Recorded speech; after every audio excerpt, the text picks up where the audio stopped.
Good morning, everyone, and welcome. I call to order this regular meeting of Council for Tuesday, August 20th, 2024. We are on our inaugural flight with our new audio-visual system, and so bear with us if there's any little blips along the way, to turn on somebody's microphone, etc. So bear with us, and we'll get it all under control within a short period of time, I'm sure. In the spirit of truth and reconciliation, I acknowledge that we are gathered in the heart of Treaty 7 territory of Southern Alberta. This land is home to the Blackfoot Confederacy, consisting of the Siksika, Kainai, and Piikani First Nations, also the Tsuut'ina First Nation, and our most adjacent Indigenous neighbors, the Stoney Nakoda, comprised of the Bearspaw, Goodstoney, and Chiniki First Nations. Further, we are located within Rocky View Métis District, within the Battle River Territory, District 4. The town of Canmore is committed to working to live in right relations and to advance truth and reconciliation as we acknowledge the many Indigenous peoples whose footsteps have marked these lands for generations. I'm grateful for the traditional knowledge keepers and elders who are still with us today and those who have gone before us.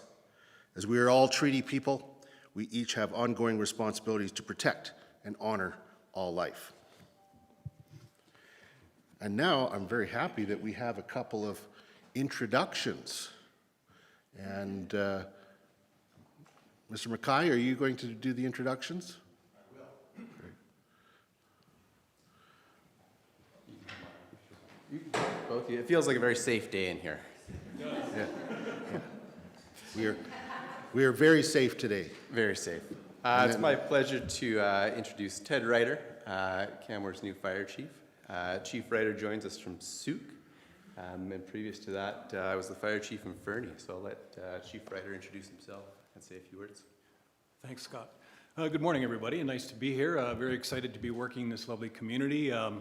My heart longed for a mountain community, and this opportunity arose, so here I am. I appreciate the opportunity, and I look forward to working with the dedicated men and women of this department. So happy to answer any questions if there isn't. If not, I'll carry on. Chief Ruiter, welcome, and thank you for joining the Canmore team. Wonderful. And then serving in many ways as Canmore's chief of police, pleased to introduce Greg Tulloch. So Staff Sergeant Tulloch joins us as Canmore's RCMP detachment commander. Joins us from Airdrie and has a depth of experience within the RCMP. So I'll let Greg say a few words if he wishes. Morning all. Very happy to be here. It's kind of a place I've been looking forward to come for quite a long time. Not necessarily to Canmore, but certainly to a mountain town like this, and really couldn't have asked for anything better. Spent a lot of time in the Calgary area, specifically Airdrie, before coming here. And on my off time, coming out here pretty much all the time. So this is kind of ideal for me. Really looking forward to it. Staff Sergeant Tulloch, welcome to Canmore, and Airdrie's loss is our gain. And so thank you very much for your service, and look forward to working with you. Thank you very much. Good morning.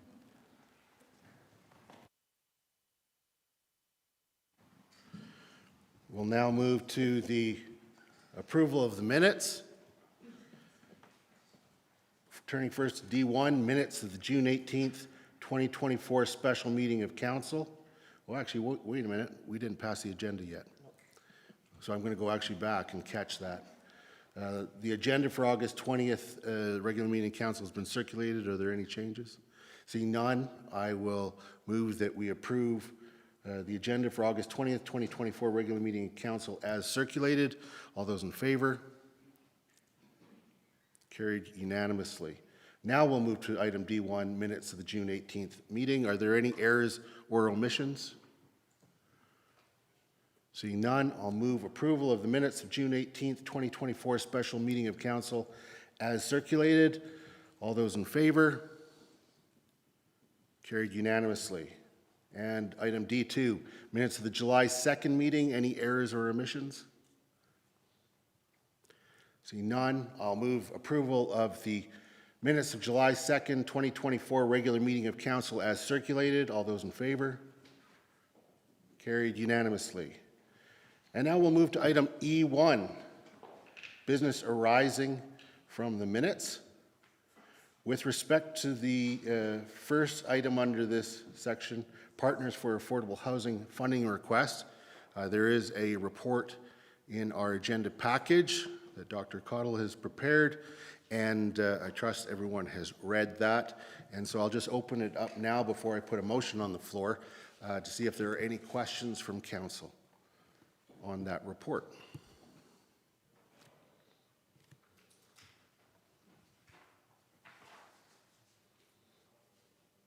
Seeing none, I will move the council approve $250,000 from the General Municipal Operating Reserve to fund Partners for Affordable Housing and direct administration to work with them to identify up to 5 community housing developments in Canmore and support a joint application to the Canada Mortgage and Housing Corporation, CMHC, for the Capital Connect project for a demonstration initiative grant.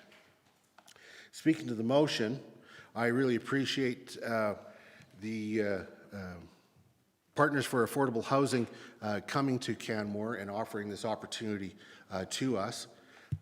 It is right up our current MO of looking at new ways of getting housing built. Of course, we are in a housing crisis. We are taking many bold initiatives on a variety of fronts, some that we'll deal with further in this meeting, and this is another one.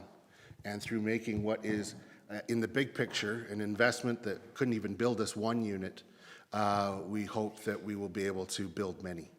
And so with that, I will wholeheartedly endorse this motion. Would anybody else like to speak to the motion? Okay, Councillor McCallum. Thank you, Your Worship. I'd be happy to support this recommendation. I agree with you that we need to diversify all of our approaches in terms of trying to bring on more attainable, non-market, affordable, whatever you want to call it, housing to be able to house our workforce and our citizens. You're correct, this wouldn't even purchase you a half a unit, I think, right now in this current market. And so I think this is a good investment of exploration. This organization seems to have an excellent reputation, and so I'm looking forward to seeing the fruit of their labor. Thank you. Thank you, Councillor. Now we'll go to Councillor Graham. Thank you, Your Worship. We'll get all used to where these mics are sitting. I too will wholeheartedly support this. I want to thank the Partners in Affordable Housing for coming forward with us. This is an investment in the future of our town and how we fund many of the projects that we've got lined up for the next 5 years. It is very much my intention that should we go forward with the primary resident program, that we move this out of general reserves to that style of funding, should we go that way. So thank you very much for bringing this forward. Thank you, Councillor. Now we'll go to Councillor Ma on Zoom. Thank you, Your Worship. Very happy to support this. I feel in this process of working through our housing crisis, leaving no stone unturned is what we need to do. And I also feel from what Bespoke has presented, there's probably a potential for magnitudes of order of potential funding. And I think that's really what it is that we need right now, that moving that needle on the funding piece, because we do have limited funding models. And I'm really excited to see what they can bring to the table. Thank you. Thank you, Councillor Ma. And with that then, I will now call the question. All those in favor? Carried unanimously. Thank you. Moving now to item E2, Canmore Eagles Accounts Payable Repayment Agreement.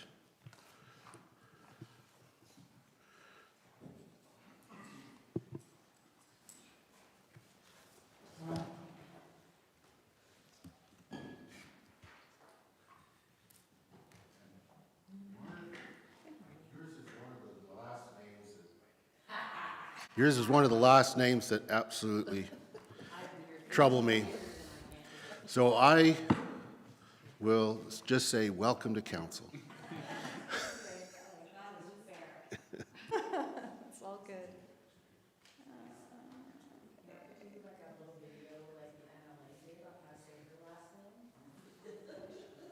What?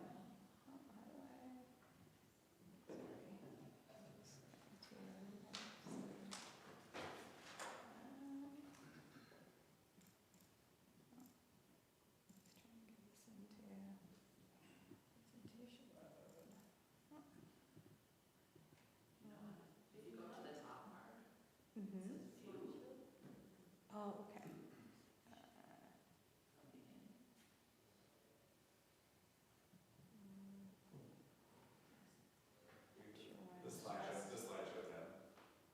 Thanks, sorry. Impressed that you don't get many PowerPoints. That's right. If you go here to slideshow, Oh, okay, sorry. yeah, that's okay, and then from beginning. Oh, perfect. There you Okay, go. perfect. Thank you, Sally.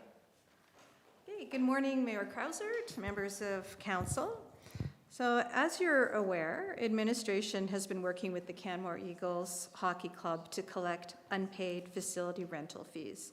The collection of these fees are currently governed by an accounts payable repayment agreement, which is set to expire on September 15th, 2024. At that time, the balance owing on their deferred payment account is due. In July of 2024, Daryl Lockwood, president of the club, appeared as a delegation before council requesting that the town forgive the balance of the debt. Council directed administration to provide a report which includes any additional information pertinent to the decision along with the recommendation.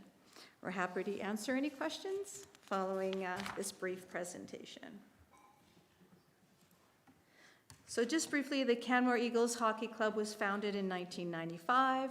They are a member of the Alberta Junior Hockey League, entertaining on average 400 residents at each of their 30 give or take home games. The Canmore Recreation Centre is home to the club. Administration charges facility rental fees and allocates space in accordance with the facility allocation policy. Now, in the past, the club became indebted to the town for unpaid rental fees. The collection of these fees has been governed by a series of agreements. In 2011, the town entered a 3-year ice rental payment deferral agreement with the club. In 2014, the town entered a 10-year repayment agreement with the club. In 2018, the club's total indebtedness exceeded the amount specified in the agreement, and council directed administration to enter into an updated agreement. In 2019, the existing agreement was amended to provide greater clarity for both the club and administration moving forward. In the agenda package, administration has provided a summary of the club's performance under the agreement. I won't go into detail on each condition, but I've included this in the presentation for reference should there be any questions. With some exceptions, the Eagles have followed the primary agreement conditions. The club has managed to pay down the amount of the original debt in addition to interest, and they're currently paying all current facility rental fees. There have been years when they've requested to further defer the minimum payment. The agreement states that the club has the option to make lump sum payments to help reduce the total amount at any time during the term. The club has not exercised this option. Upon expiry, the remaining balance plus interest of the initial amount owing will be due as per the agreement. The club referenced a balance owing to Canmore Minor Hockey and a recreation centre capital wish list with their ask of council. Administration has not identified these enhancements as priorities for the facility, and they are currently not included in operating or capital budgets or plans. We are also not aware of any engagement with other user groups on the values of this potential enhancements. The support given to the Eagles by the town of Canmore has been significant. A summary has been provided in your agenda package and again is included here for your reference. Administration is recommending that Council uphold the terms of the 2018 Accounts Payable Repayment Agreement with the Canmore Eagles. We understand the capital and operational costs associated with providing recreation facilities to the community. Administration recovers a range of costs directly attributable to operations. We don't have policy or direction to recommend otherwise. With regards to alternatives, Council could direct administration to extend the current repayment agreement with the Eagles. The Eagles have indicated that, if required, they are able to continue to make the annual minimum payment of $10,000 plus interest, but that increasing the annual minimum payment is likely a stretch for the club. Council could direct administration to forgive the remaining balance of the repayment agreement and 2023-2024 interest. This alternative is not recommended. Should the club be sold, the town would no longer be in a position to collect the remaining portion of the unpaid debt.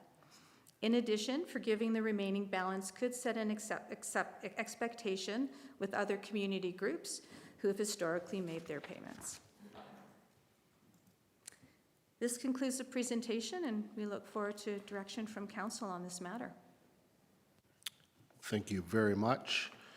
I am going to give it a shot. Ms. Zamos-Falvey? Shamos-Falvey. There we go. Thank you very much for your presentation. And now I will look to Council to see if there are any questions. And I should note that if there are any questions pertaining to the finances of the Eagles, that would be third-party private information, and I will move that we move it to a closed session should those questions arise.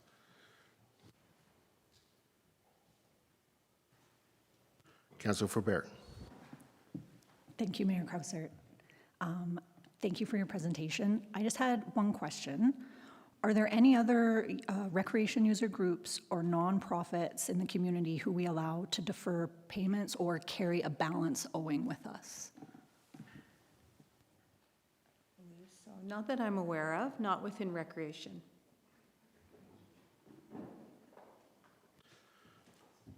Looking to see. Oh. Sorry, I can.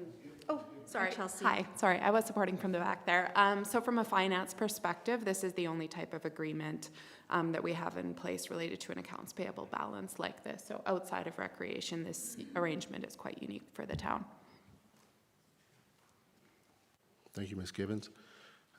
Other questions for administration?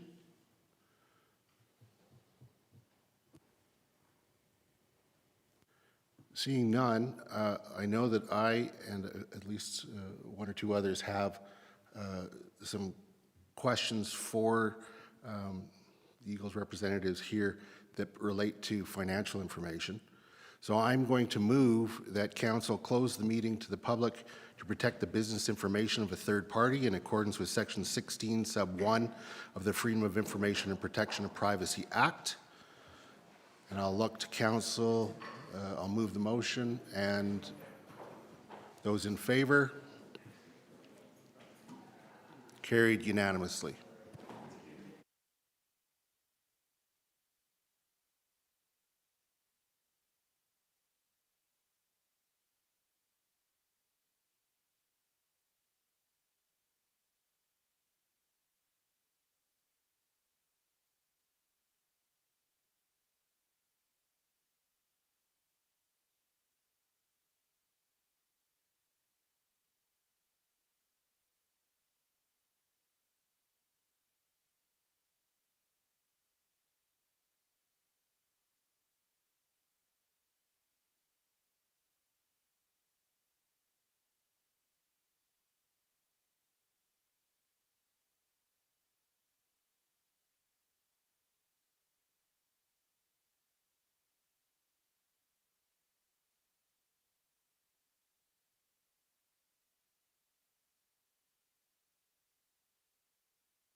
and then I'll indicate that we're back out of closed session.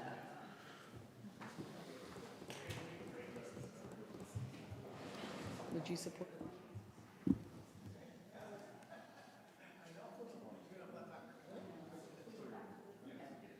Okay, we're back out of closed session, and before putting a motion on the table then, we are going to take a 15-minute break and we'll resume at 10:30.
I'm over here, that's because you're over there.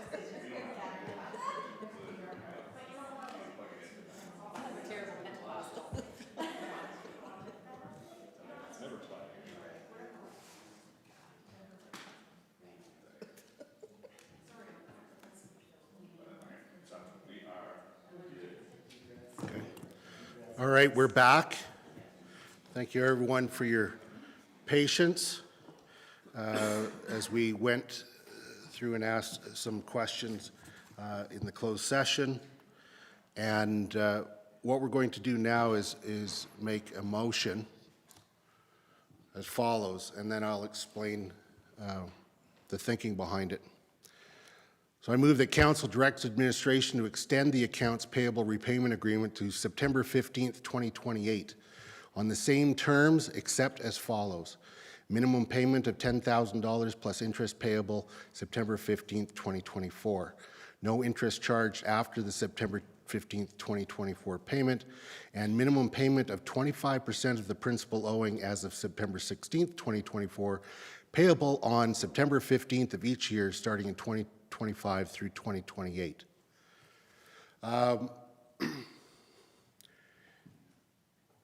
There's a number of thoughts behind this motion, and that is basically continuing with the status quo level of payments, which has been $10,000 as a minimum payment plus the interest that gets you in that range of about $14,000.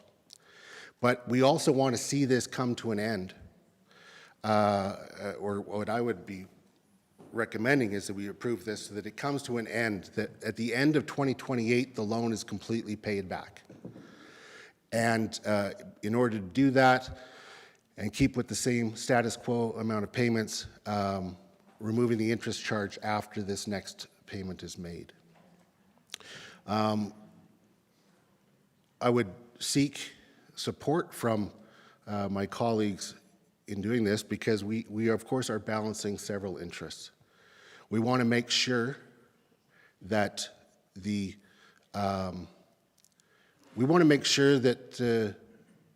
interests of the public and the public funds are protected. We want to make sure that, giving every opportunity or continue to give every opportunity for the Eagles to be successful, while also not creating a precedent whereby past amounts that are due become no longer payable, because that's not viable from the town perspective.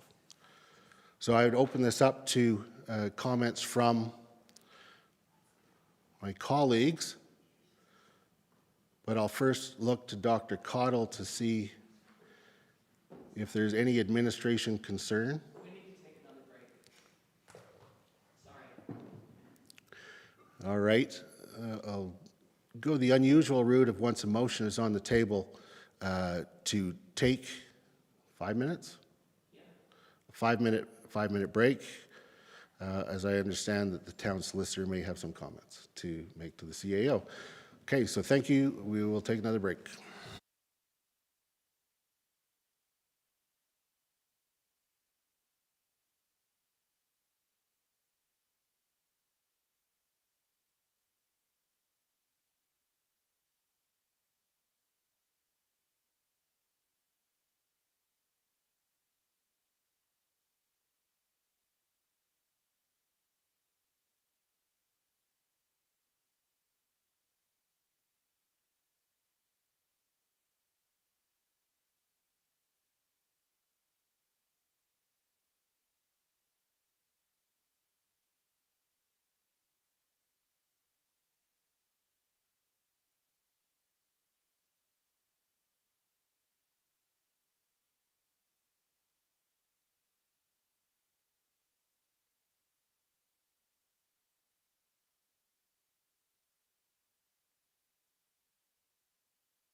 Streaming?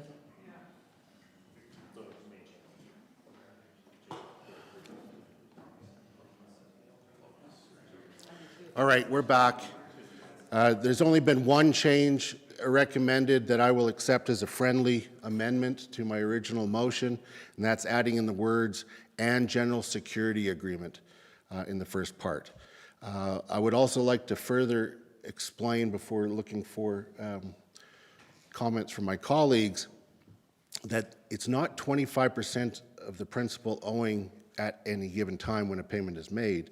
The minimum payment going forward, starting September 15th, 2025 through 2028, will be 25% of the principal owing as of September 16th, 2024. So the total amount owing as of that date will be divided into 4, and each of those 4 payments will be made, if this is passed, on September 15th of each year, starting in 2025 and continuing until they end in 2028. I'll now open it up to comments, questions from my colleagues. Councillor Faubert. Thank you, Mayor Krausert. Thank you for putting forward this motion. I will be voting in favor of the motion. I support the motion because for me, it's important to support our community groups, our recreation groups, and nonprofits. But for me, it's really important that that support be done through the traditional means that we as a municipal government would usually use to support our community. Running a debt for one of our sports groups over the term that it's been is challenging. I think it's challenging from in terms of a staff resource perspective. I think it's challenging for perhaps the community group as well to always be balancing that debt. And I think what we've done here is with this motion that the mayor has put forward, is present a solution that allows the Eagles to pay off that debt, and also in a way that doesn't continue to charge interest on that amount. I think that will assist in getting us to the end of this repayment agreement. And that's why I support the motion. I also want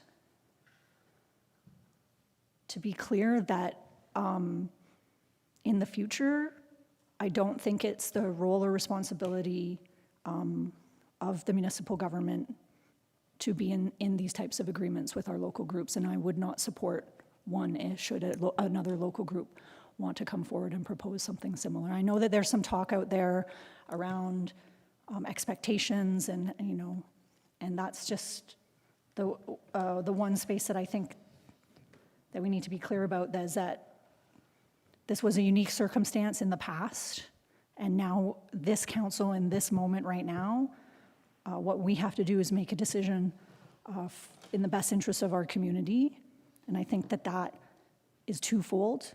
It's supporting our community groups, and it's also making sure that the money that taxpayers are owed is paid back. Thank you. Thank you, Councillor. Councillor Merrow. Thank you. Absolutely supporting this motion. I think it's agreeable for everybody. I think it works in the best interest of the community. I hope it works for the Eagles. I'm pretty sure it will. Taking away the interest, I think will definitely be a benefit. And I know this is a hard-working group. They've been successful in getting this far in this many years, and hopefully many more to come, and hopefully this is a pathway to help them get through this debt and continue on to be successful and maybe pay off their other debts. So this is a solution I see that works for everybody, so I will support this motion. Thank you, Councillor. Looking to see if there are any other councillors who wish to speak. Councillor Ma. Thank you, Your Worship. I think this is a more than reasonable balanced solution that we're being offered here. We are eventually going to be collecting on what is owed to the community, and at the same time, we're being as generous as we can be to help the Eagles make it through. I love the Eagles. I think the guys that are running it have done a super heavy lift. It's not easy. I know there's this thing called the pandemic that they had to carry the team through as well. But I also feel that things are looking up, and I would encourage the Eagles management organization to get even more creative at looking at ways to generate revenue to help make sure that these payments can be made and to ensure the future stability of the club. Thank you. Thank you, Councillor. Councillor McCallum. Thank you, Your Worship. I believe that this is I will be supporting this motion. I believe that this is an incredibly generous offer to the hockey club to extend a debt over 17 years. And I look forward to seeing, as a citizen, this being paid off in the future. Thank you. Councillor Hillstead. Thank you. I will also support this motion. As stated, it's been a while. So I'd like to see a conclusion to this, and I think this is probably the most equitable way for both the town and the club, just to finally have this settled. So I will support this. Thank you, Councillor. Councillor Graham. Thank you, Your Worship. I too will be supporting this motion. I also think that it's important to balance the needs of the ratepayer and taxpayer with the community benefit of the team and the financial viability of the team. I think this does find a good balance between those competing interests. Like Councillor Faubert, I have no desire whatsoever to end up in another agreement like this one. This has been a long time coming, and it's a challenging one to deal with. It has administrative burdens that we would otherwise use those resources on other initiatives. So I look forward to this coming to conclusion in the next term. Thank you, sir. Thank you, Councillor. And with that, I'll call the motion. All those in favor? Carried unanimously. Thank you. We'll now move on to the next item of business, which is item G1, Division of Class 1 Property Bylaw 2024-19. Ms. Van Kampima, welcome to Council. Thank you very much, Mayor Krausert, members of Council. We're before you today asking you to adopt a bylaw for splitting our residential class properties into subclasses, and this is permitted under Section 297 of the Municipal Government Act. And this would replace an existing bylaw that we have right now. I've taken it from 2 pages to a lot more pages. Sorry about that. So how did we get here today? So to sort of remind you and bring you up to today, so on June 6th of last year, Council directed that we begin the work to phase out tourist home designation, as well as how do we incentivize long-term full-time occupancy of residents. So to that end, in September, you struck the Livability Task Force. In January of this year, the task force came back with recommendations. In May and June, I came to the Committee of the Whole meetings to give you the implementation plans coming out of that. And then here we are today with step 1 of those. A couple of actions will be taken care of by making some adjustments to the bylaw if Council so approves it. So what's the bylaw for? Tax rates are applied to properties' assessed values in order to figure out who pays how much of the property taxes that you set at budget time. And it's based on their class and their subclass. So residential property is a class, and we're now asking you to take that class through this bylaw and breaking it up into 4 subclasses. So there currently are 4 subclasses. We're changing out we're recommending that we remove the tourist home personal use subclass, and we introduce a primary residence subclass.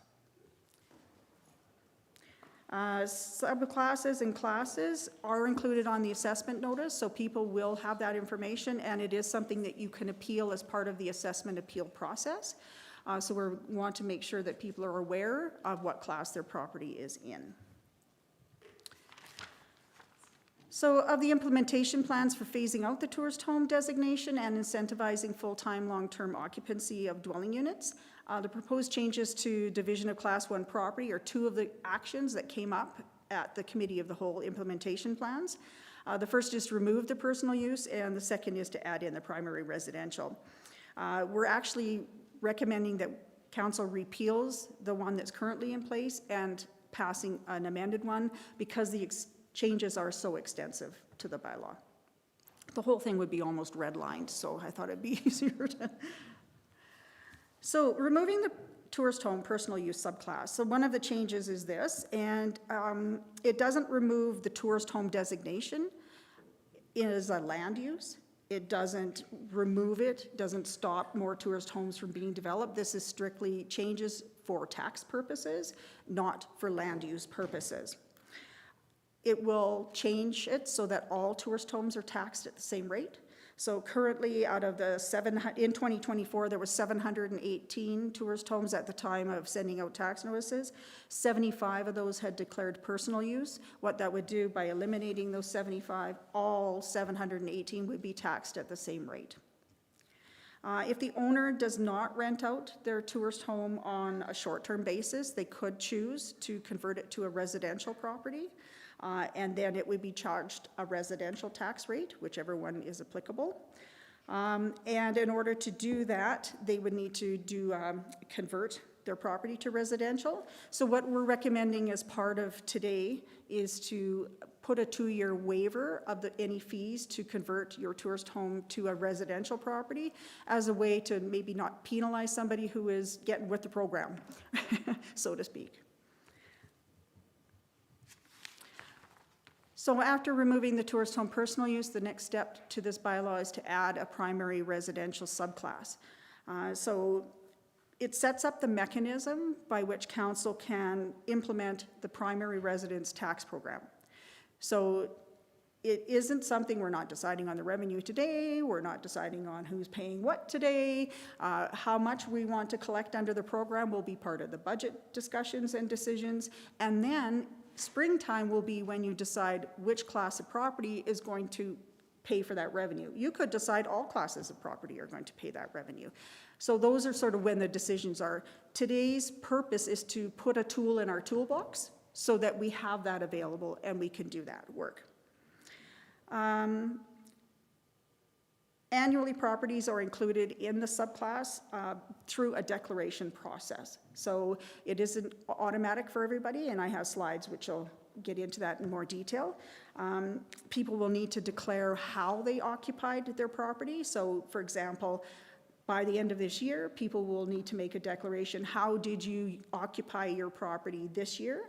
And then that information will be used to determine their taxes for 2025.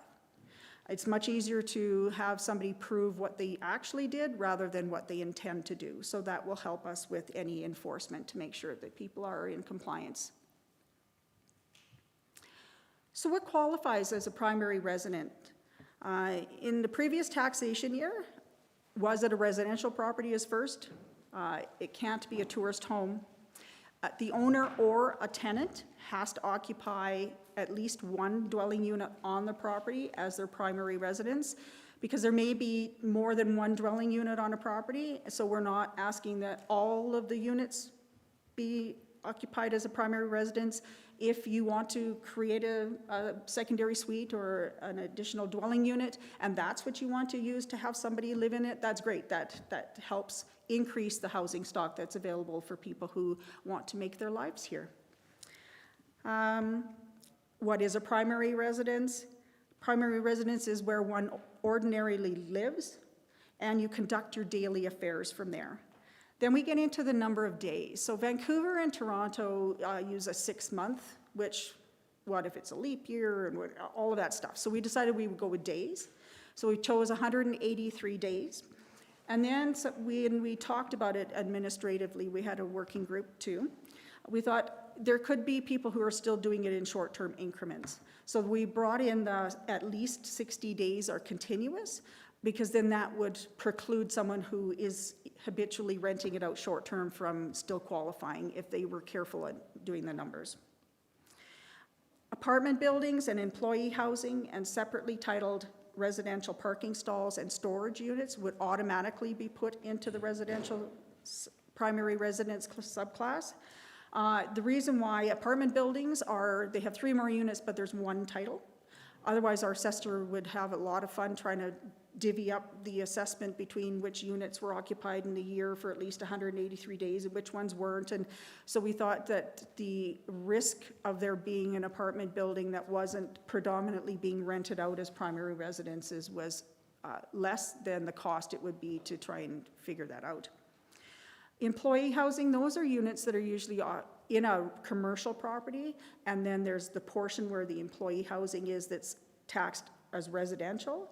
And while they don't technically may not meet the 183 days because they may have staff turnover, it is still meeting the purpose and what we're trying to accomplish, so that we felt that including it in automatically as a primary residence, then that would be the way to go.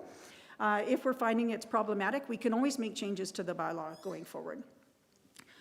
Residential parking stalls and storage units, I hope there aren't people living there, but they are still in residential property. So if we don't automatically put them in the primary residential, then they would be charged if council so decides to charge a higher rate to residential properties, then you would be charging them the higher rate too, and that didn't really seem correct because they wouldn't have an option to get into the primary residence.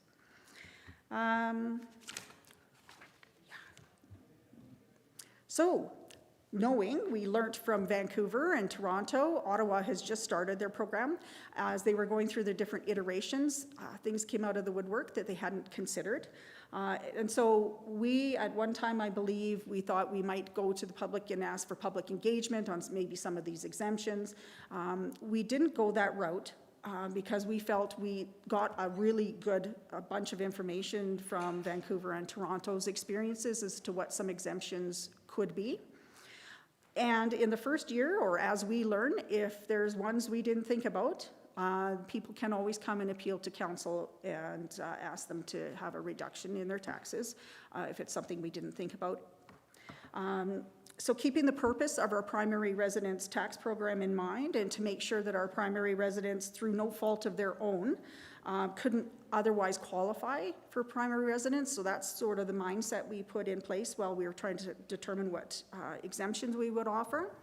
So in the case if someone is hospitalized, they can't meet the 183 days, they passed away, or there's a written health or other order that precludes them from occupying the dwelling unit. What if there's a catastrophic event that caused it to be flooded or fired or blown up? Or repairs that have a development permit that precludes them from living in their place. And as long as they occupied it as a primary residence before this event occurred, then they could make that declaration that they qualify for one of those exemptions, and for that year that they would be included. So they're not an automatic exclusion because we wouldn't know that that's their situation. They would still need to make a declaration, and we're setting it up so that they can tell us which exemption they qualify under. In addition, we thought about what are properties that are under new construction, or what if they've sold it to an arm's length party and they can't meet the 183 days because maybe they didn't take possession until October. They're meeting, what we're trying to do is we're trying to get people to either construct or sell their property to someone who is going to live here as their primary residence. So as long as that happens immediately after the sale or possession date, then we're recommending that those properties be able to declare that, and then they would be included in the primary residence class. So what are some of the financial impacts? I'll start with the one that doesn't go into a lot of in-depth, and that is removing the tourist home personal use. That means that the same tax rate will apply to all tourist homes. So as I said earlier, the 75 who had the personal use will now pay it at the tourist home rate. The bylaw is part of the mechanism that can be used to collect revenue. So like I said, it isn't an automatic today. It's just a tool that you can then set different tax rates for different classes and subclasses of property. And you would do so in the spring. So while revenue decisions are really not part of what you need to decide today, and as they're not part of adopting the bylaw, we're aware that revenue information may be something that you're curious about and want to have at this point when you're making a decision whether you want to put this tool in your toolbox. To this end, we actually contracted Ben Brunin of Vernum Consulting, and he has prepared some incremental revenue estimates. And now I'm going to turn the podium over to him because he's way better at this than I am. Mr. Brunin, welcome to council. Thank you. Hello, thank you for hosting me here today. And thank you, Catherine. So, Catherine and Therese had requested that I look into estimating the amount of properties or the value of the properties that would potentially be captured in the primary resident tax program. And so what I'll share with you today is the method and the estimates that I've concluded that would be eligible. So this information wasn't readily available through the existing assessment and tax system, so we had to look at different ways to estimate what we think the number of properties would be. Sorry, I'm just flipping through the slides there. And so the starting point was to explore using utility accounts if there was a way that we could identify properties that would be underutilized on an ongoing basis in the town. The utility accounts are useful that way because they're a measure of essentially utility on the property. And so we were able to find about 82% of the properties in the town did have unique utility accounts. And there were about 18% that didn't. And those are the condos and the apartments. Those are the units that had were basically common properties that just didn't have separate meters. And so here what you'll see is from the assessment roll, there's a total of 80 properties with the assessed value of $9.7 billion. And as we looked at a way to identify underutilized or not permanently occupied properties, this is a distribution. This is a distribution of the utility use per square foot, per assessed value, excuse me, not square foot, of the properties where we did have the utility accounts. And so what I've done here is, if you'll see to the left hand of the chart, that's a normal distribution on the left, which is a useful indicator. So if any sample you would take of a population or a population, you'd expect to see it kind of normally distributed with the peak of the representations kind of in the center and then balanced around. So that would suggest that those on the left are where you would expect to see kind of normal consumption rates per value of assessment.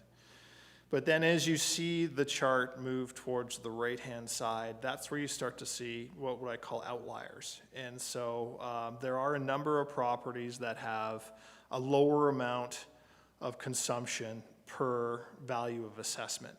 And so that's the indication that those properties would likely have less full-time presence in the community because they're consuming lower amounts of utilities.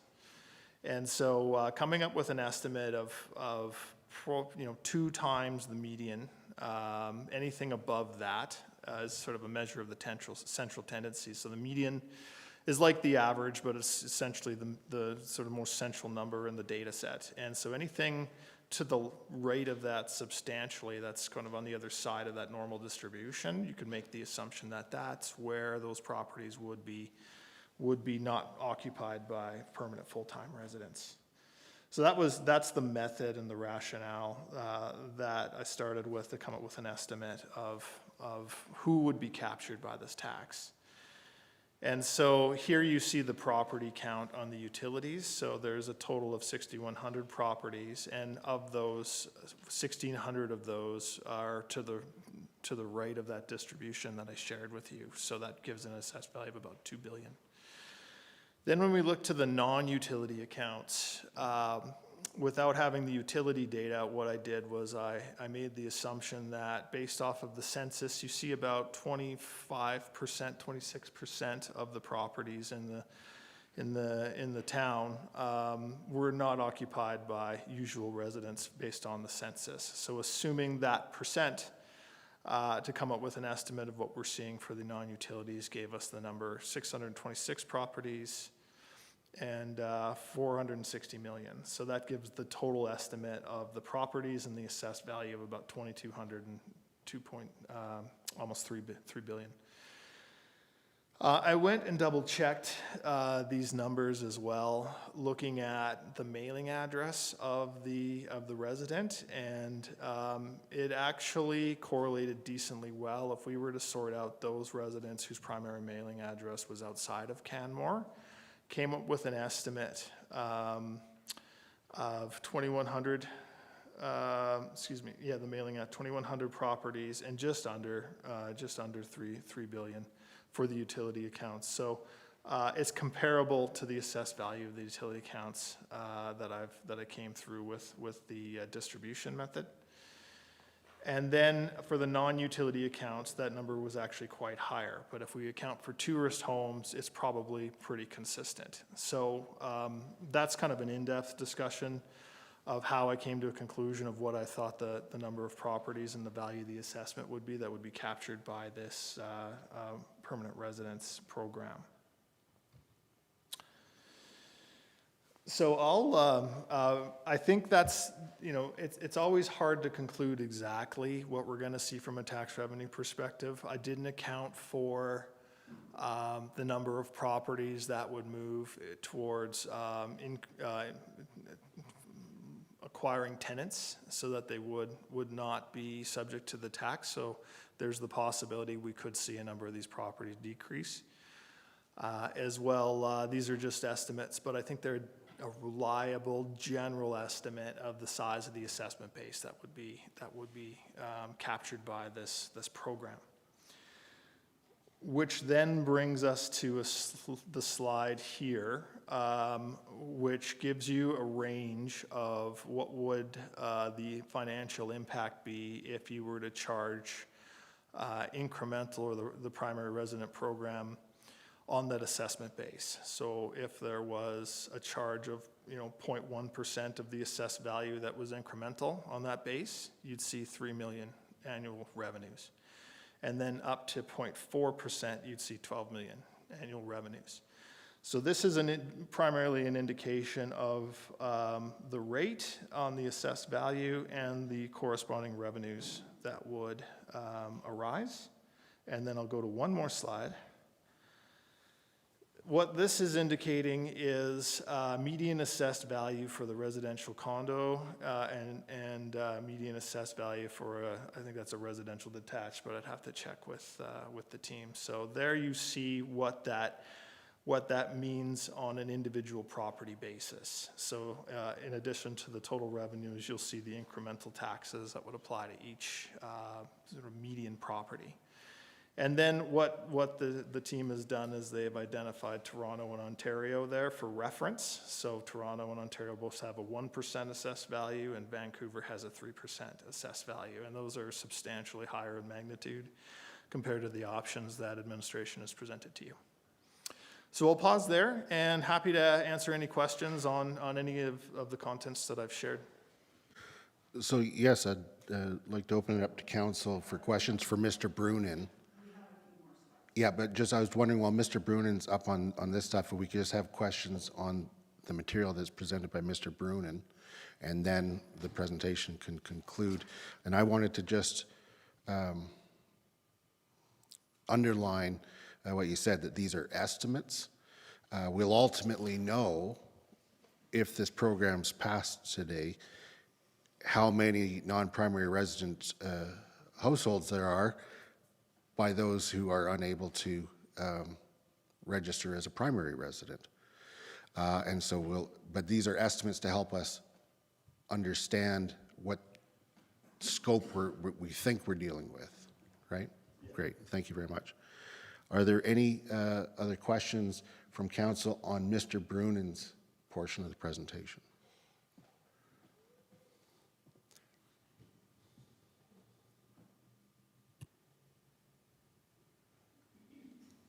Councillor Graham? Thank you, Your Worship. I'm sure we'll get used to this new system, which is so far fantastic. I love it. Yeah. I wonder, did vacant serviced residential property come into your calculation? It's excluded from the estimates that I've presented to you. The number of those properties is fairly insignificant, correct? Okay, I'm sorry. I'm having trouble keeping up based on what the screen is doing. So, Councillor Graham, if you could repeat your question. I'm sorry. How far back do I gotta go? Just the last question. The number of those properties, the vacant serviced residential properties, is fairly insignificant. Is that correct? That's my understanding. I don't have the numbers in front of me, but they weren't a real material segment of the residential base. Thank you. Clarification, I think you're talking about vacant serviced land, just in case there's any Vacant serviced confusion land. about Yes, I'm sorry. vacant serviced residential property. We're talking about land in your Land. I'm question. talking about land that has nothing on it right now, that has services that go to it, that could have a building on it at some point in time. I can think of a few lots, but not a ton of them. But and why weren't those put into these calculations? Why did we leave those alone? Because the guidance that sort of I applied was for existing habitable properties, essentially. So anything that can be lived in. So vacant land can't, right? You can't become a primary resident of vacant land, and as a result, it was excluded from the analysis. Severely underutilized, but yes. Sorry, Ben, if I could just add, the vacant service land is already a separate subclass. And so again, at the time that council sets the mill rate, you could choose to set a different mill rate for vacant service land than the rest of the residential classes. Thank you. Any other questions of Mr. Brunin? Okay, seeing none, then thank you very much, and returning to Ms. Van Campima.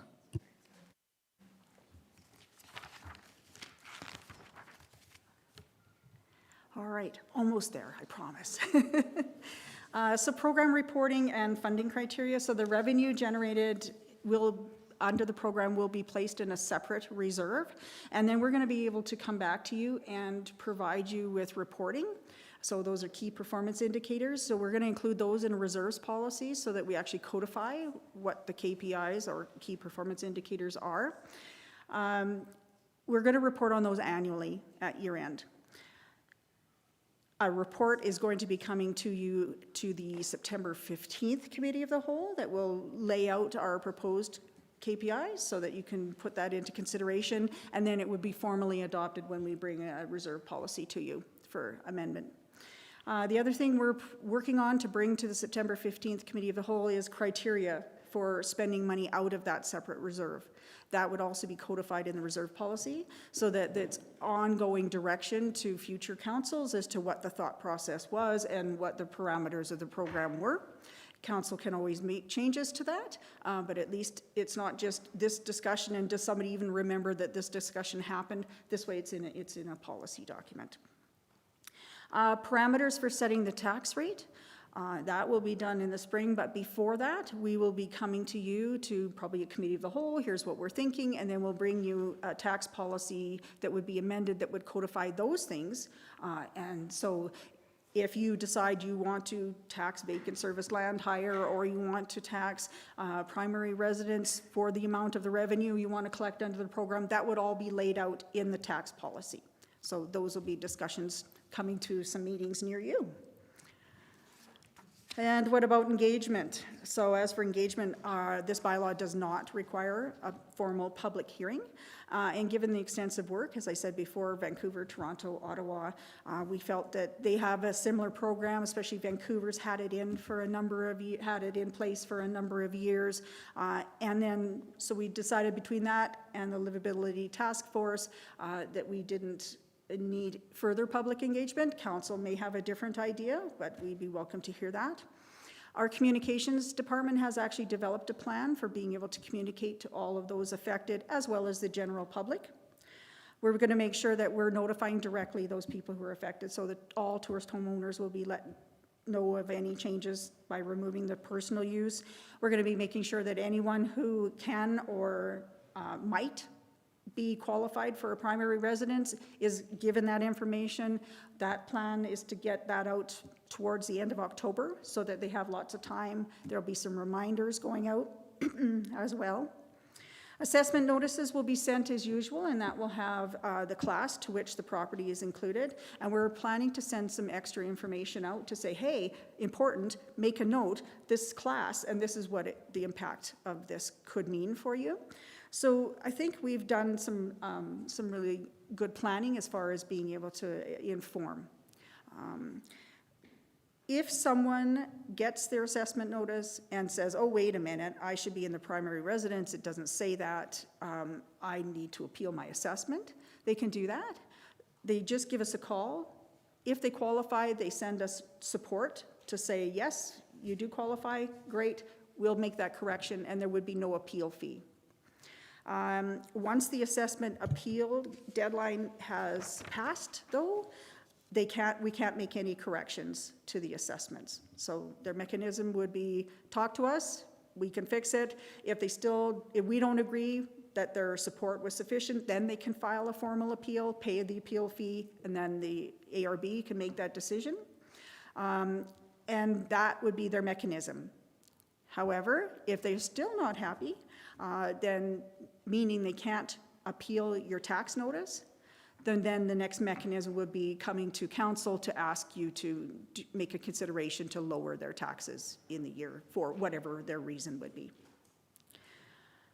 That's the process. We're working on it. The declaration process will be online.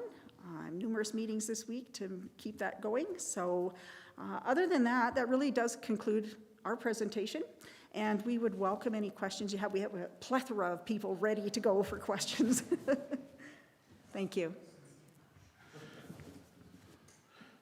Thank you very much, Ms. Van Kyn-Pima, and once again to Mr. Brunin and to all of those who are involved in preparing this report. And I know that all of this planning has taken a ton of work, and so that is certainly acknowledged.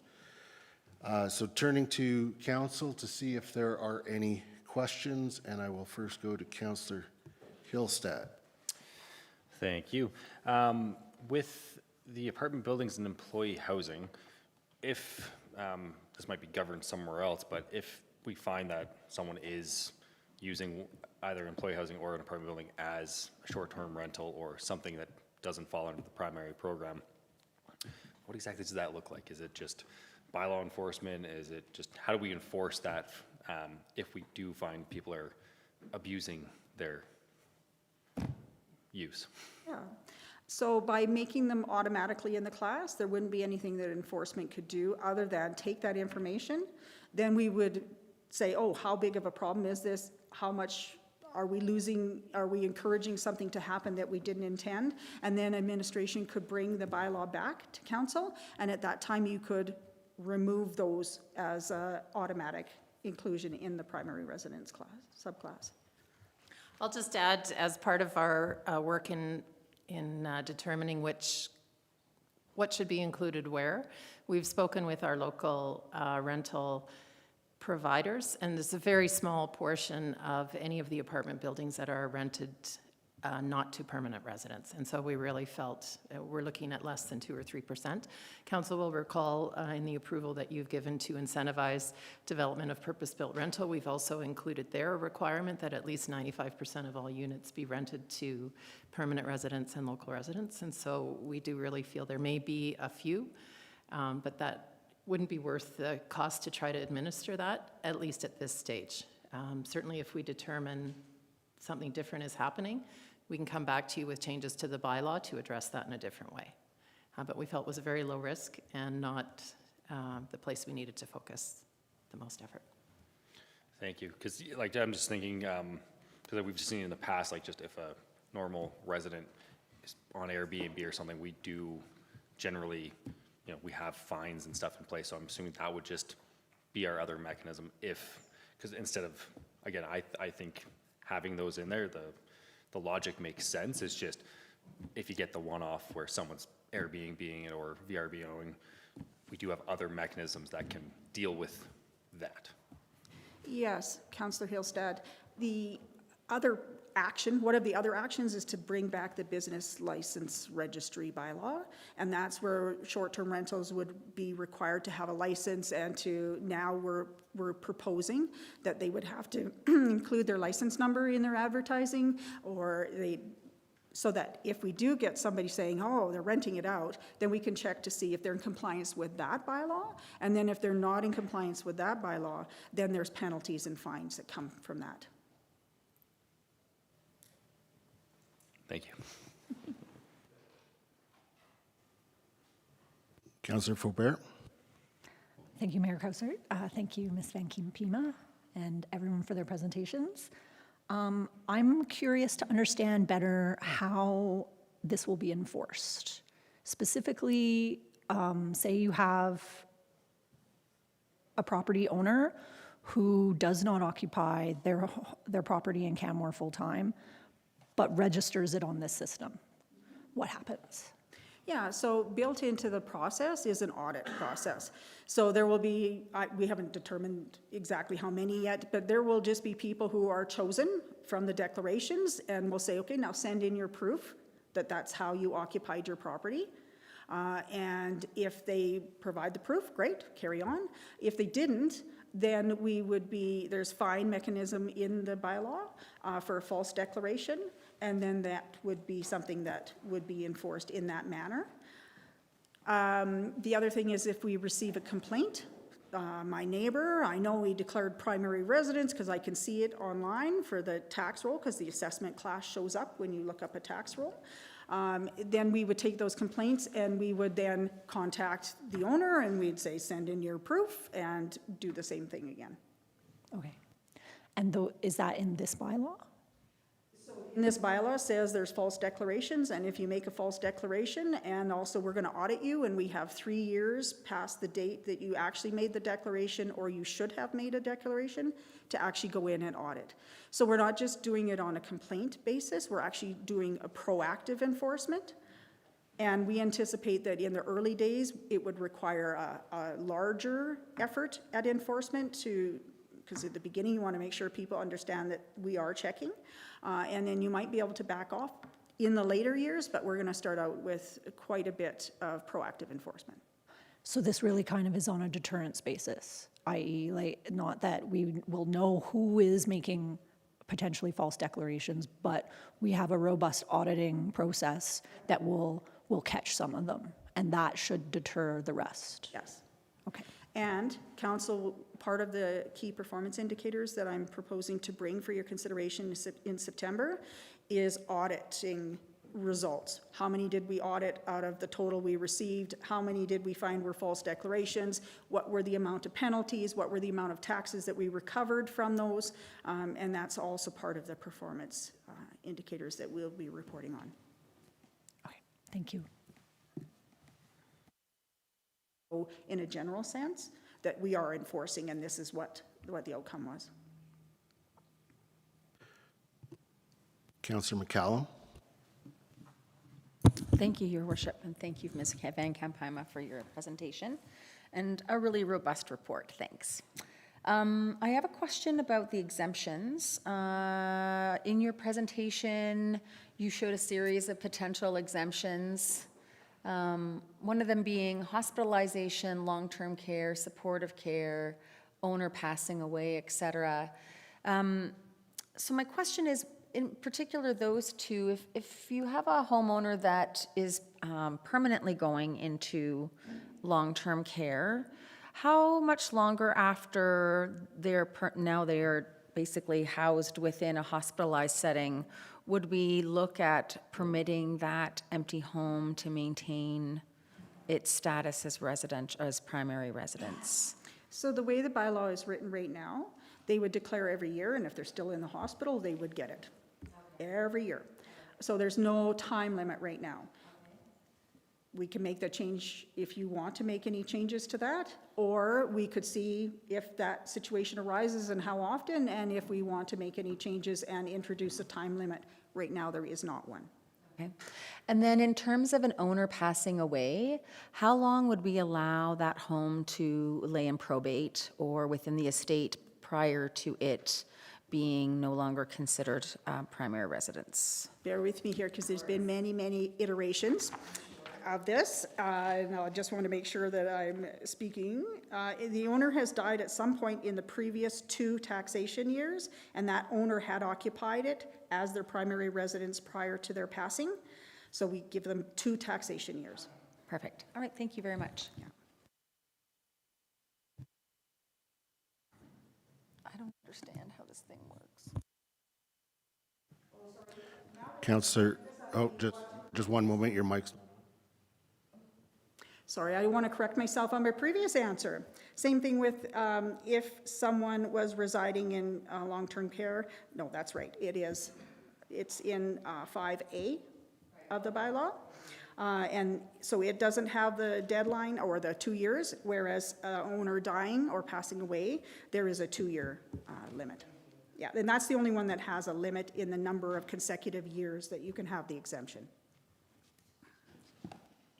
Councillor Graham. Thank you, Your Worship. Thank you, Ms. McKibben. In the KPIs you were talking about, will we also receive the number of non-permanent resident? So we're going to see what effect we're having on the market. Definitely. There's a whole, they're still in development, but there's a whole great big list of key performance indicators. Some of them are program specific, and those would be the ones we come and report to council on annually. Then there's KPIs that are process, so more administrative feedback, and that we wouldn't necessarily come back and do a formal reporting on, but the auditing we would, the revenue collected, the number of declarations received, things like that, yeah. Thank you. Councillor Merrill. I may have confused myself, but I'm going to ask this question anyways. So if an owner passes away and it's in probate, if the family chooses, if it's a long probate, because I know someone is going through a 5-year right now, probate, if they rent it out as a primary residence to somebody, then they would qualify, correct? Definitely. Yeah, just confirming that. Just if it's empty, I'm just confirming. Yeah, there may be family members who don't want to rent it out immediately, so we thought a 2-year period of time would be a reasonable period of time for them to get their feet back underneath them a little bit, to figure out what they want to do. And if they're still probating, then the executor could still rent it out to a tenant. Thank you.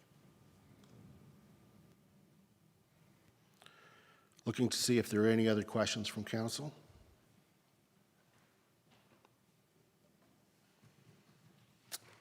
And I see none. All right, thank you. So I'm now going to move that council give first reading to Division of Class 1 Property Bylaw 2024-19. Speaking in support of this motion, we of course see this as a culmination of a longer process. One that I know some of us spoke to during election campaigns, some that then it's been through council workshops leading to ultimately appointment of a livability task force, setting out this recommendation, and now coming to us at this stage. And then there's still some more work to do, of course. You know, with regards to the 2 major changes that will be felt in the community, one is removal of the personal use of tourist homes. I recognize for those 75 that have personal use, this will have a direct impact. And it will have a significant impact on those residents. However, it does recognize that these properties have commercial capabilities and therefore are being taxed accordingly. Those owners getting the value bump from that commercial capability and now having tax accordingly. However, recognizing that some may not be able to afford the higher tax level, I'm comforted by the fact that recommended by the Livability Task Force and included within the report today is that those properties can change their use without paying a fee in the next 2 years if we pass that waiver, so that they can get the residential level tax rate. They just will no longer be zoned as a tourist home. So I believe that there's balance there, albeit there will be change for those affected. And as for the non-primary resident element, this ensures, as we've spoken before, that all residences within Canmore contribute to being part of the solution of our housing crisis, either by providing a primary residence or providing funding that will be used towards housing initiatives within Canmore. And I think that given our housing crisis and our particular situation, we're taking a very reasonable approach to that. Of course, the amounts of that will all be determined at budget time and are not subject to this decision, or are not a part of this decision. So I support this bylaw and look for my fellow colleagues to support it as well. Would anybody else like to speak to this motion? Councillor Graham. Thank you, Your Worship. I too will be wholeheartedly voting in support of this motion. This is one of the items that I did campaign on, and many others did as well, or some others did. I want to thank administration and the consultants that were brought in, as well as the Livability Task Force and all the work that they had done to get us to this point. We have been very thoughtful. We've been very measured in our approach, and I look forward to the impacts that this does have on our community. We do have funding shortfalls for a lot of our affordability projects, and as the mayor stated, all of the everybody has to be part of that solution, and I look forward to seeing the impacts and hopefully increasing vacancy rates here in town that will have a direct impact on rents and affordability. Again, I just want to thank everybody that's been involved with this to date, and I know we've got a little bit more work to do to get it fully across the line, but thank you all very, very much. Anybody else like to speak to the motion? Councillor Hillstad. I will also support this motion. I think it's well thought out. Hopefully there's not too many curveballs that come out later, but if there are, we can always change it. So, but I just again want to thank admin and the Livability Task Force and consultants just on all the hard work that's been put into this. It's well thought out. There's, by waiving the fees for tourist home conversions, I think that's gives an option then, or tourist homes can continue on as they are, and they have that ability to rent them out short term, which would help cover any increase in taxes because, well, it's Canmore and people like to stay here. So, yeah, I will happily support this motion.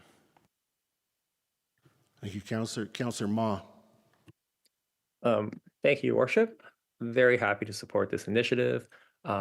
a lot of great, robust work has been done by so many people, from Livability Task Force, Ben Brunen, consultants, Ms. Van Kempima, administration. And this is a very thoughtful body of work that's been put forth.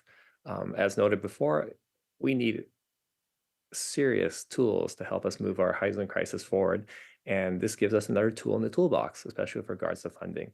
And I feel that as we move forward, much of this work here will probably be inspiration and template for other municipalities that are struggling with some of the same issues that we are.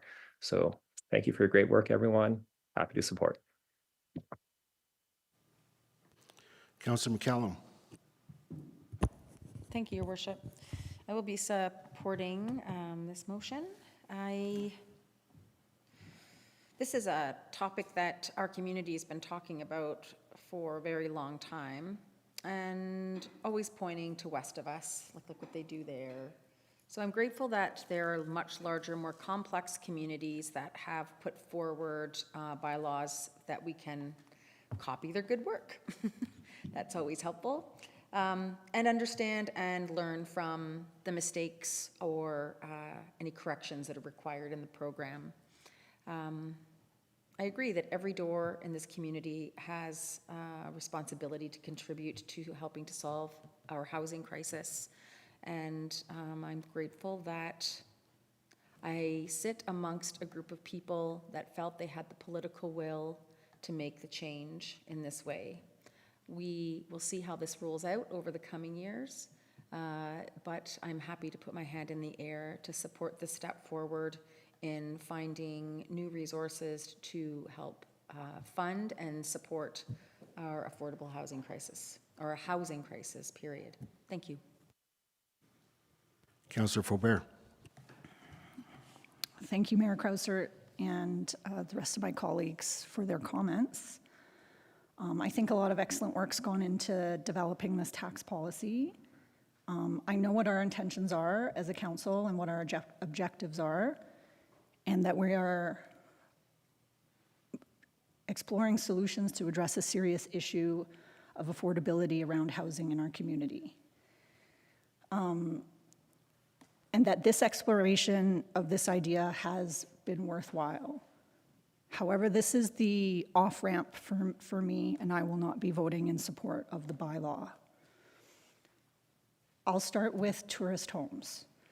Originally, I spoke strongly in favor of removing the personal use declaration from tourist homes and returning this specific type of use to being strictly commercial in assessment and taxation, regardless of whether an owner chooses to live in it or not.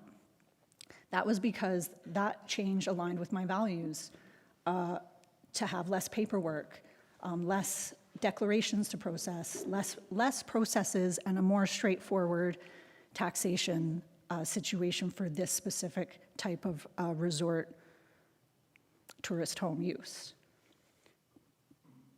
But with this change, and with the idea that we're going to incentivize tourist home owners to convert into residential, I have some apprehension, because when I look at the current value of tourist homes on the market, and I put myself in this situation and consider what I might do, I would not be converting my tourist home into a residential unit. I would be selling it on the market as a tourist home and then using the money that I made off that to then buy a residential unit to live in.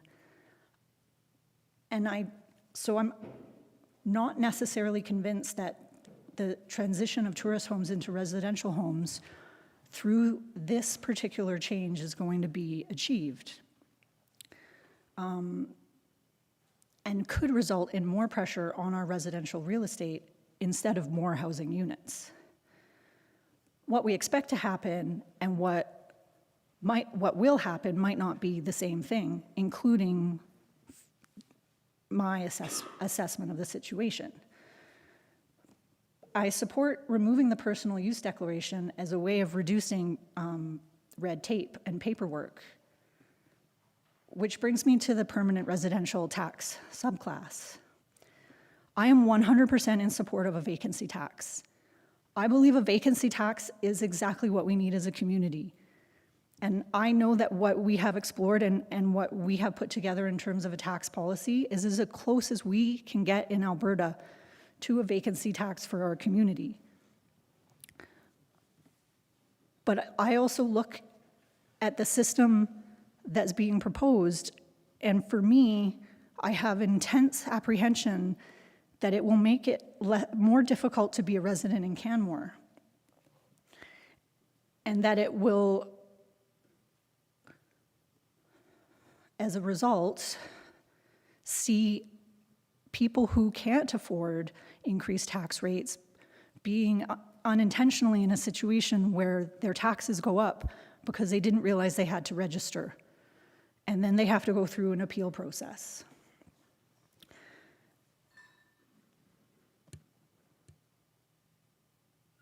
That is a lot more processes. And I know that the intention is that the money from this tax policy that we would raise to fund housing would pay for all of the administration of this, but I don't have all the information I feel that I need to keep moving forward with this at this time, even though I 100% respect my colleagues, and I am here with them. I've been with them along on this pathway of exploring primary resident subclass as a way to achieve our objectives, and be leaders in our community and address what is our biggest challenge. I think there are other ways that we could also be working on funding housing, including the Partners to Affordability program that we approved earlier in this meeting. And I have some concerns as well that what will end up happening is that this tax policy will be vigorously challenged by some in our community. And while that doesn't deter me at all, I feel there may be a political risk of innovating in this way in the province of Alberta. And so I want to make sure that I reflected all of the things that I wrote down to make sure that I was well spoken today and respectful, because I think that this work was absolutely necessary. And I know that I am not going to convince anyone to vote against the motion with me, and that's not my intention.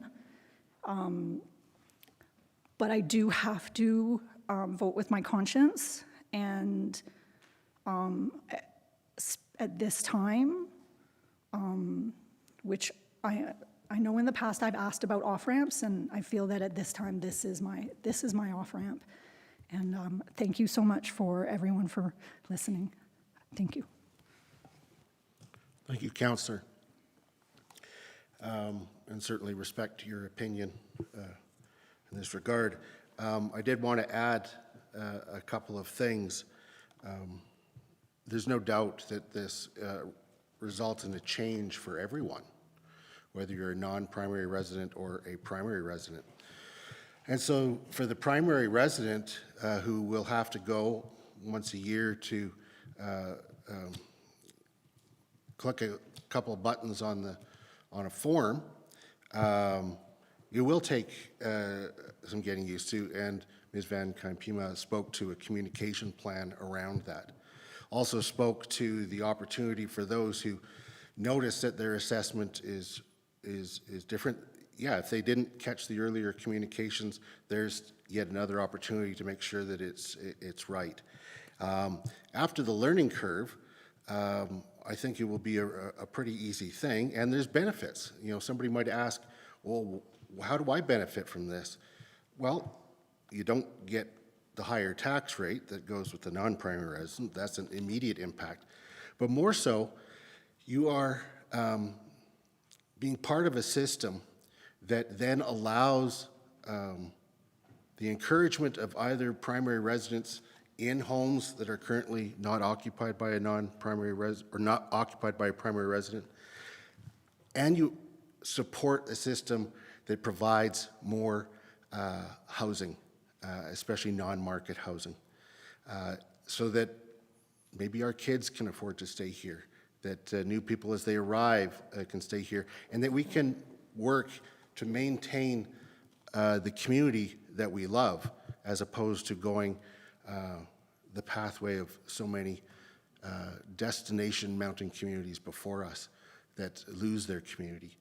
And so I think that this is a necessary change, one that people will adapt to, and will ultimately see the greater good involved, albeit after a learning curve. Would anybody else like to speak to this motion? Okay, seeing none, I'll call the question. All those in favor? Opposed? The motion is carried with Councillor Faubert opposed. I'll now move that Council give second reading to Division of Class 1 Property Bylaw 2024-19. Would anybody like to speak to that motion? Seeing none, I'll call the question. All those in favor? Opposed? The motion is carried with Councillor Faubert opposed. I'll now move that Council give leave to go to third reading of Division of Class 1 Property Bylaw 2024-19. Would anybody like to speak to the motion? Seeing none, I'll call the question. All those in favor? Carried unanimously.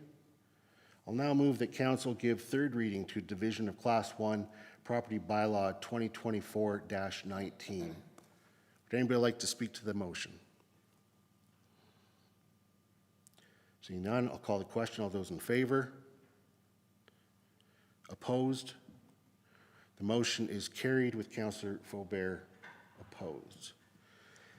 And I am now going to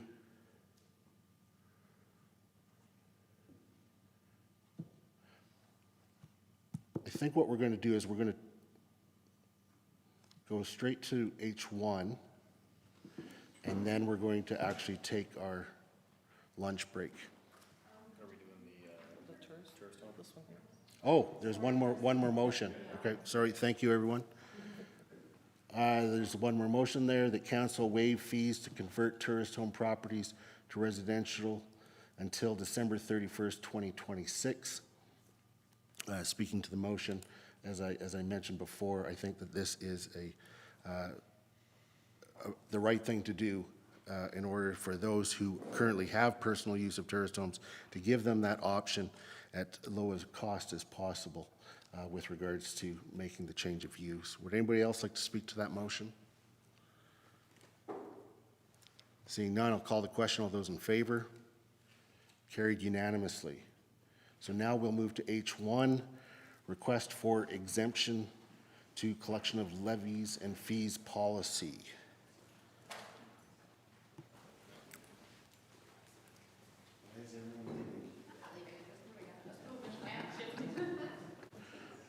Mr. Schneider, welcome to Council.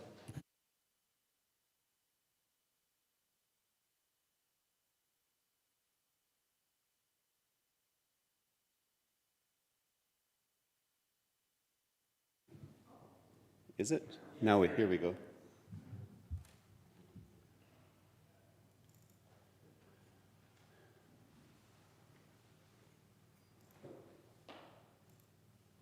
Okay. Thank you, Mr. Mayor, members of Council. We're here to discuss a requested exemption from the payment of fees and levies policy, which is planning policy 001 within the community's policy book. This policy was passed originally in '99, and it allows for the collection of off-site levies and where applicable, cash in lieu of parking funding amounts And that's done usually through the execution of a development agreement. This policy also looks at cash in lieu of municipal reserve, and previously it looked at recreation contributions and things like that. Local Homes is a Calgary-based developer, and they have recently received approval for a project within the Three Sisters Gateway development. They're proposing to construct 7 buildings, 4 apartments, 3 blocks of townhouses for a total of 239 units. The offsite levy that's applicable to the gateway for what we call higher density residential is approximately $21,000 per unit of development. So as council can see from the number on the screen, that's about $5.2 million that will be payable over the course of the project. The way that the policy currently requires payment to be made, it can either be done as a full lump sum upon execution of the development agreement, or it can be deferred 25% at the time of signing of the agreement, which in this case would be about $1.2 million, 50% on the first-year anniversary of the development agreement being signed, which is about 2.5, 2.6, and then 25% at the 2-year anniversary or at request for occupancy permit, which again would be about $1.28 million. Local has a way of doing this in other communities, and what they typically do, and this is just through discussions with them, is they typically do pre-sales on a building by building basis, and then they take the proceeds from the pre-sales and then they apply it to fees and offsite levies in this case. So what they would be looking to do, and they've made the request, is first of all to restructure the payment of the levies. They're not looking to pay less here. They just want to pay in different increments, and they would like to pay at the point of the occupancy permit stage. So once the building is past final inspection and they're able to make a request for occupancy permit, if council were to approve this request today, that's when the payments would be due. The fee breakdown would be according to building. So the first payment would be about $856,000, and then it would move through accordingly, according to the buildings that are constructed. And I've included the 3 townhouse units or townhouse blocks, excuse me, within one payment. This would be captured within the development agreement, and then they would be obliged to make these payments accordingly. So if council were to approve this request, we would basically be working to complete the development agreement with the developer, and then once the project is completed, then the agreement would be discharged as it normally would. That's my presentation. I'm happy to answer questions. Thank you, Mr. Snyder. I will call upon Councillor McCall. Thank you, Your Worship, and thank you for your presentation, Mr. Snyder. I do have a couple of questions. Firstly, is there an expectation, and of course nobody has a crystal ball, but an expectation of market absorption for these 7 phases? Are we looking at 5 years, 7 years, 10 years? I think just through informal discussions, probably we're looking at somewhere between 5 and 10. It wouldn't surprise me if it took 8 years for everything to get built out. And so the reason why, from what I can tease out, they're in this position is because they filed their development permit for all 7 phases at once, as opposed to doing it building by building, correct? Does that make, is that my thinking? Yeah, because basically what what we're looking at right now is development on, you know, quote unquote, one lot, as opposed to, you know, a further subdivision within the lot that they acquired. And then my next question is that when each offsite levy is assessed on a phased basis, so we do building one gets occupied, when we move on to building two when they move on to building two rather, will we be assessing levies at the most updated rate? No, because what we'll be doing is we'll be capturing all of this within one development agreement, and this is where they're doing their you know, modeling or servicing for the entire development. If they came back, however, and said, no, we don't, we think that we should add a story of units to building two, for example, and that brings it up to 75 units, then the municipality is fully within its rights to do an upcharge according to the most current, or according to the current offsite levy in effect at the time. So the risk here to the municipality is the fact that if time and the market isn't on the developer side, and, you know, and we've seen it, like Spring Creek should have been fully developed 5 years ago, and it probably will be done in 6 or 7, that the risk here to the municipality is that should the market not respond the way the developer wants it to, then the municipality would be tied into offsite levy rates that have long expired. So it takes 20 years. I don't think that would happen because I think they've got a great product and I think there'd be lots of uptake. But let's say it took 10 or 20 years, then we would be paying offsite levy, or they would be paying offsite levy on a 20-year-old amount. Am I correct in my understanding? Through you, Mr. Mayor, I would say that's a fair assertion, but that may also speak to global, or, you know, global municipal-wide implications that a future offsite levy bylaw would have to account for. So. So just, They wouldn't be tied to future offsite levy bylaws. They'd be tied to the offsite levy bylaw that is in place for all 7 phases. Okay, thank you. so just on that though, to compare apples to apples, they would be asked for this amount to be paid up front, regardless of how long it took. And even if the cost went up later, we couldn't claim more later. They're just asking to spread the amount that they would be paying now, and we wouldn't have an ability to increase in conjunction with the occupancy permits being issued on that phased basis. Yeah, that's my understanding. Okay, thanks.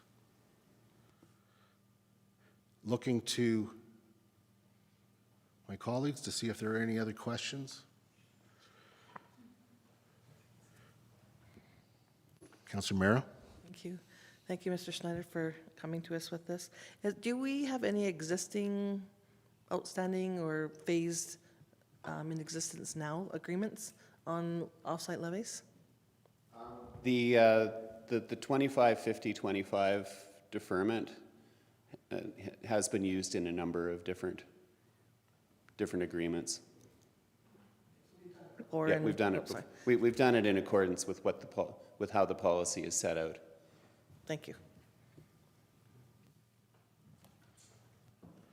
Thank you.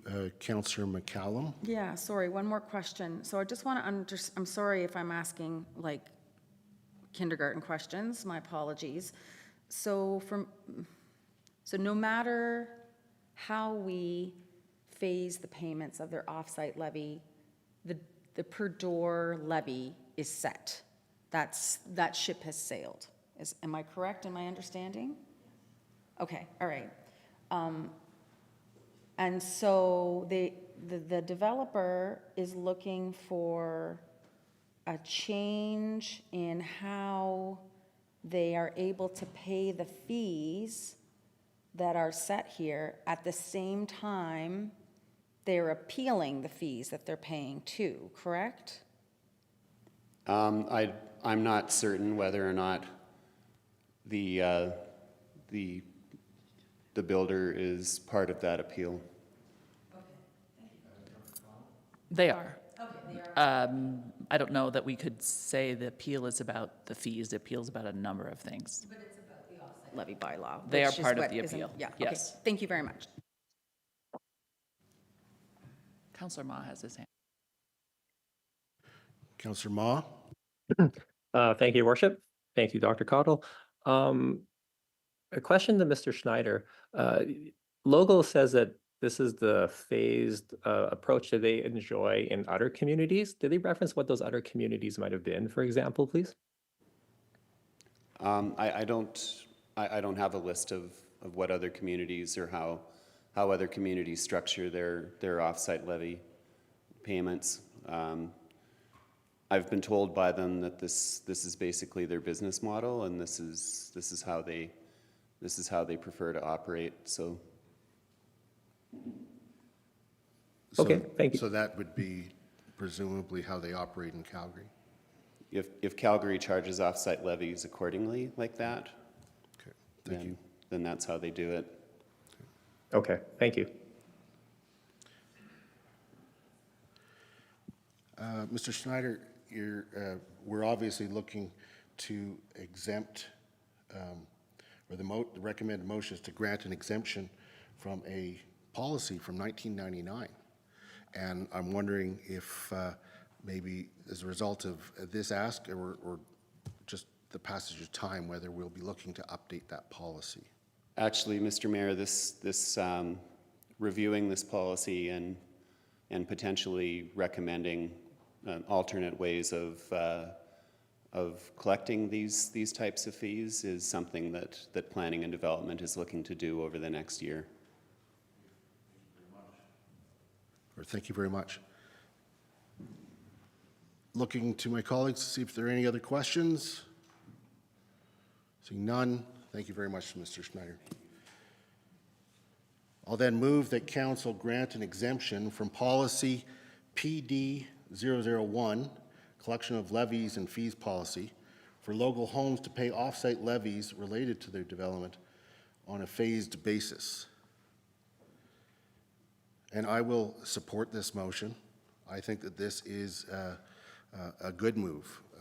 It's a business-friendly move, and one that I think we should consider for other developments that have similar circumstances in the future. So I look forward to seeing what may come back from administration in that regard with respect to this policy.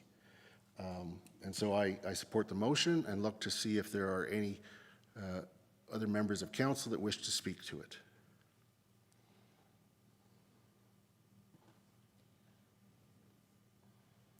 Seeing none, I'll call, Councillor Ma, just under the bell. Thank you, Your Worship. I appreciate what Logo is bringing to the community, but I cannot support this motion. I feel we've working off of a policy from 1999. We have a new policy coming forward. I'd like to see that then. But with regards to this, I feel the terms we have are reasonable. I also feel there's a risk to the community where it's quite possible that, as Councillor McCallum said, we're locking in a rate and we won't be collecting that rate for quite some time. Whereas right now we have a certainty with getting this within 2 years. Thank you. Thank you, Councillor. So we would not be looking to get more money through a phase. It would be the same amount, and even if they don't develop, or if they develop something different, then it would kick into another amount. But just for clarity, we're talking about the same amount of money. Yeah. It's just that I feel with our current framework, the full amount is collected within the 2 years. Okay.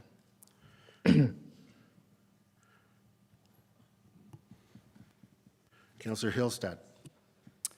I will support this exemption, again, for many of the reasons that Mayor Krauser spoke to. This is just a different way of doing it. Yes, it phases out. It makes it easier for the developer to build their development because they're not asking for everything up front. And I think that, you know, again, depending on what policy comes back, we'll see that then, but I could see this or hybrid or something similar to this coming back to us, as again, would help out when building, because again, just from a cash flow perspective. So I'm going to go with this motion today. Thank you, Councillor. Councillor Mera. Thank you, Your Worship. I too will support this. I'm thinking that this project must be wanting to move forward. It could be a little bit before we complete a new policy. So I'm glad that this company has come forward with a request, and I don't see a problem with it because we'll be collecting, as you said, the same amount of money. So thank you. Councillor McCallum. Thank you. I will not be supporting the recommendation. I think the town of Canmore has extended a lot of welcome to local homes and extended a lot of latitude in terms of variances at CPC, et cetera. I think that I would prefer all of our developers to be treated equally. And so I would prefer a new policy to be brought forward freshly, and then we can move forward from there. Thank you. Thank you, Councillor. Anyone else wishing to speak? Councillor Faubert. Thank you. I will vote in support of the motion. I think that we need housing, and this is a situation where a company that builds housing and the kind of housing that I think is suitable for meeting our needs as a community has asked for flexibility in this payment. Administration's recommendation is to support it. And then I just wanted to ask a follow-up question. For my understanding, if we as council then want, because I would also like to see an updated policy, is that a motion, a follow-up motion where we need to give that direction? Based on Mr. Schneider's answer, I believe that it's coming to us, and so I don't think a motion will be necessary. I had actually heard that a revision was coming, and I just wanted to ask the question in the public as well.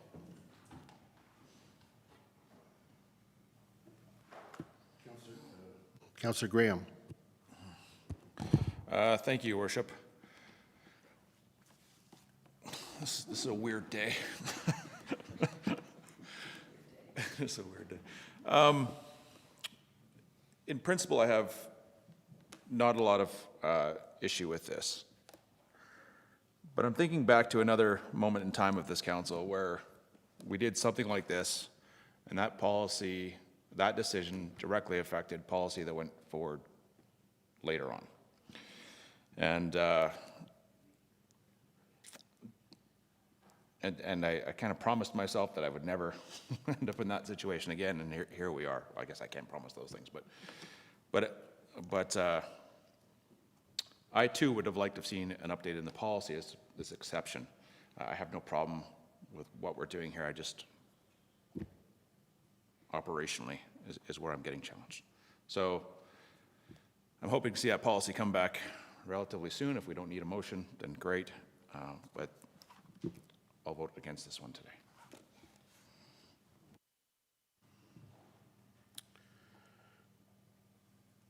Thank you, Councillor.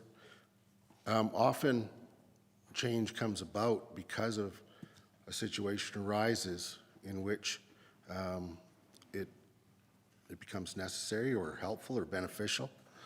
I think, as Councillor Hillstead mentioned, this supports housing going forward. And ultimately, that's what we've been working for as a council. And I believe that this makes a lot of sense. And so if a policy does come back that mirrors it, it might be because this is actually best practice. With that said, I respect your the way you're going to vote right now. I will then call the question. All those in favor? Opposed? The motion is carried with councillors Graham, Ma, and McCallum opposed. I will now say that we're going to meet, or we're going to have a break until 1:15. Okay, 1:15.